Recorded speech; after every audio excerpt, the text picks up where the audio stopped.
Hey, thank you for watching. Your very short introduction to this league I'll be playing. This is basically the bug, the shardless bug / Valky deck that I have posted in my set reviews. I've been pretty happy with how the basis of the list is still. I've changed it, but I've changed it a bit based on feedback of other players that already played it a bunch and for the meta that's been developing recently. One of the earliest things that we changed was getting the 4th Ponder in there over the 4th Valky. I had 4 Valky in the list because I really wanted to test it and think it's good to push high numbers when you're starting to test something. But I think having 4 Ponders and 3 Valkyries is just fine. Ponder helps a lot with setting up the Shardless agents, even post-board when you don't always have to hit the Valky, but also especially want to dodge all your sideboard cards that don't work to cascade into. So I think that's a perfectly fine example of something that's just, 4 Ponders is just very good cards, so why not? And I had a Blood Chief's Thirst here. That was a bit clunky, so I changed that to Fatal Push. I'm still not sure that you want this in your deck. It's good to have 1 mana interaction, but the Assassin's Trophies and Abrupt Decays are a lot more versatile if you hit them from off a Shardless agent. For example, if your opponent has an Oko, then hitting a Fatal Push just does basically nothing. And I used to have a second Abrupt Decay here, and I was thinking about going to 3. But there's a lot of Turbo Tibalt around at the moment. So basically the decks that just, the only thing they do is get the backside of Valky into play as quickly as possible. Being able to trophy that card is just very valuable. They can only get it into play so many times. They don't need to do it a lot of time usually. But being able to delay like the first one a bit or kill it and then have them redo it while you get some sort of board shape going can be very valuable. So I wanted to try 2 Assassin's Trophies. This is also less bad of a hit when the board is empty. Sometimes you just have to spend your mana and cast your Shardless agents. And against a deck like Rock Delver, even if they don't have anything going on, you can just hit their land. They don't have any basics, and you just have a 3 mana 2/2 that blew up their land. That's why I like Trophy at the moment a bit.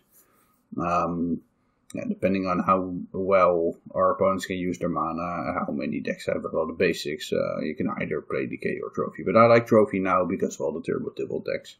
And I don't think it's enough necessarily mainboard, but it helps. And then the other thing I did is change the post-board a bit, and that is I added 2 Blue Elemental Blasts, which are pretty good against Turbo Tibalt decks, since they counter Tibalt or when it's resolved they still kill it. And they don't get misdirectioned if there's no other red targets.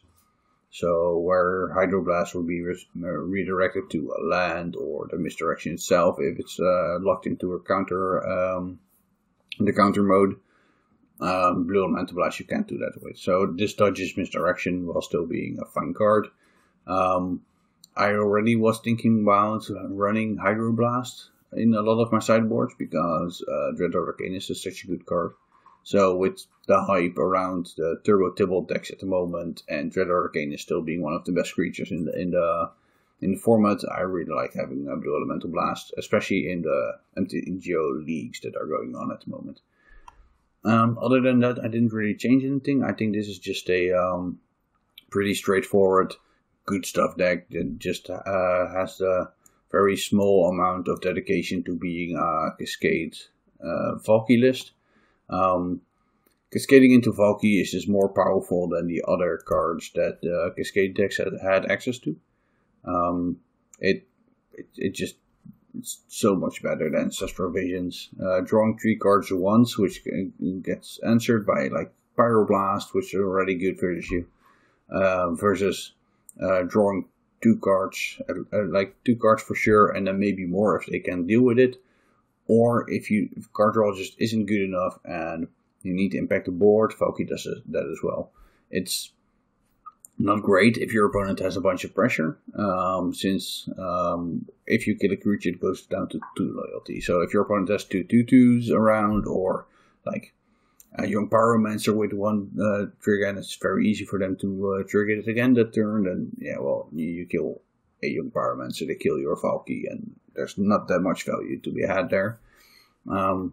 So it's pretty tough to protect itself with it, but if you manage to plus it on the first turn and have to go to 7 loyalty, at that point it becomes a lot harder to attack down, but that only works if you don't need the board impact immediately. So this deck just tries to be the fair deck, and because we need space for this, we are a bit low on removal, we are a bit low on stack interaction versus combo, but we have a lot more value. Theoretically, this should give us a heads up in the fair mirrors, especially against mid-range decks that have a couple of big creatures like Maverick. Then the Tibalt side of Valky becomes really good, as well as just the Valky side being good. One advantage about Valky with regards to fair matchups is that a lot of them depend on creatures. And being able to snag like Emrakul or something out of their hand before they play a sneak attack can be very powerful, since those decks also usually don't interact with the creatures you have on board, especially in game 1. So there's some things there that this helps in the unfair matchups if they're creature based, and it helps a bit as an additional removal spell if you ever get to 7 mana or if you get to cascade into it. So it does a bit of work on both ends there, but you're just not as efficient as a deck that would have a lot of 1 mana removal spells and stuff like that. We're not all in on Valky, we have other good cards, but we don't have that many ways to close the game. It's basically Oko and Valky doesn't even close the game by itself, but usually use cards of our opponents or finds our own Oko and stuff like that. But we don't have that big pressure to just slam it or shut. We have 1 Uro, if that ever gets through, of course, then it can run away with the game and hit for big chunks. But we're mostly just trying to outgrind our opponents. In the list I had in the set review, I had 1 Forward Stronghold, which I thought was very cute, as you can set up the Valky Shardless Agent combo just with that land.